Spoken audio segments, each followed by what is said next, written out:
పటాన్చేరు నియోజకవర్గ పరిధిలోని రామేశ్వరం బండ గ్రామంలో గ్రామ యువకుడు గిరి ఆధ్వర్యంలో చలివేంద్రాన్ని ప్రారంభించారు. ఈ కార్యక్రమానికి ముఖ్య అతిథిగా గ్రామ పెద్ద మాజీ ఎంపీటీసీ అంతిరెడ్డి విచ్చేసి అందరి సమక్షంలో చలివేంద్రాన్ని ప్రారంభించారు. అనంతరం వారు మాట్లాడుతూ అనుకోకుండా వచ్చిన అతిథిలాగా వేసవికాలంలో ఎండలు విపరీతంగా పెరిగాయి. పాఠశాలలకు వెళ్లే విద్యార్థులు, రహదారి వెంట వెళ్లే వాహనదారులకు చలివేంద్రం ద్వారా స్వచ్ఛమైన మిషన్ భగీరథ నీళ్లను అందుబాటులోకి తేవడం జరిగింది అన్నారు. రామేశ్వరం బండ గ్రామంలో వెక్కర్ సెక్షన్ కాలనీలో 2 చలివేంద్రాలను ప్రారంభిస్తామని అన్నారు.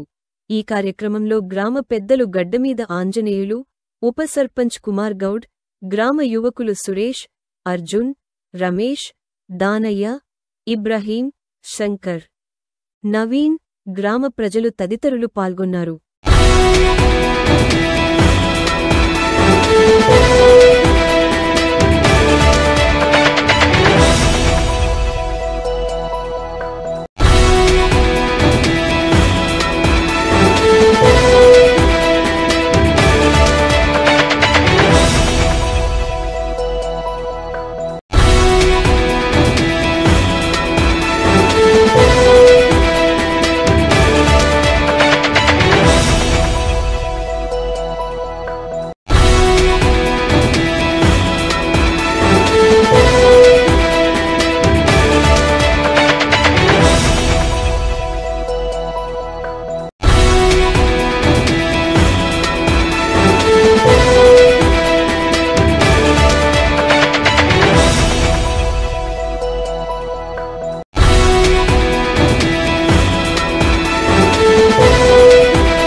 గ్రామ పంచాయతీ పరిధిలో ఇవాళ చలివేంద్ర ప్రారంభోత్సవానికి ఊరు పెద్దల మధ్యలో పిల్లలు పెద్దలు అందరూ కూడా ఇక్కడ పిలిపించుకొని మా వాటర్ మెయిన్ గిరిబాబు ఆయన ఆధ్వర్యంలో మరి ఇక్కడ పెడతాను అంటే మంచిదిరా పెట్టి అందరికీ కూడా చల్లగా, ఎందుకంటే ఒక పూట అన్నం లేకున్నా సరే భగవంతుడు మంచినీళ్ళు దానం చేయమని చెప్పేసి మనందరికీ కూడా, ఎందుకంటే మంచినీళ్ళు లేని మనం లేం కాబట్టి ఇక్కడ ఎండుకాలం కానీ వానకాలం కానీ ఎప్పుడు కూడా ప్రాబ్లం అనేది లేదు. కాబట్టి ఇక్కడ ఎందుకంటే ఇక్కడ వచ్చే పోయే వాళ్ళకు ఈ ద్రవం, ఎందుకంటే ఇది ధూప అనేది ఇప్పుడు ఎందుకంటే ఎండుకాలం ఖచ్చితంగా వాళ్ళకు వాటర్ కావాలి కాబట్టి ఇక్కడ చలివేంద్ర ఇవాళ ప్రారంభోత్సవం చేసిండు.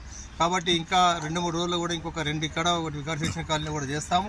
కాబట్టి అందరికీ అందుబాటులో ఉండి మంచినీళ్ళు అందేటట్టు విలేజ్లలో కానీ మళ్ళీ ఇక్కడ వచ్చిపోయే వాళ్ళకి కానీ అందరికీ కూడా మా గ్రామ పంచాయతీ కానీ మరి ఇక్కడ ఉన్న అధికారులతో కానీ వాటర్ ఖచ్చితంగా కావాలని చెప్పేసి కూడా వాళ్ళని కూడా ఇడిపించుకొని మరి అందరికీ కూడా నీళ్లు దాపుతామని చెప్పేసి, ఎందుకంటే భగవంతుడు నీళ్ళు లేదు మనం ఏడలేము ఎక్కడ ఊళ్ళేము కాబట్టి నీళ్లు ముఖ్యం. ముందు మన ఏమి డబ్బు గిబ్బు ఏది లేకుండా సరే కానీ మంచినీళ్ళతో కూడా కొన్ని రోజులు బతకొచ్చు మనిషి.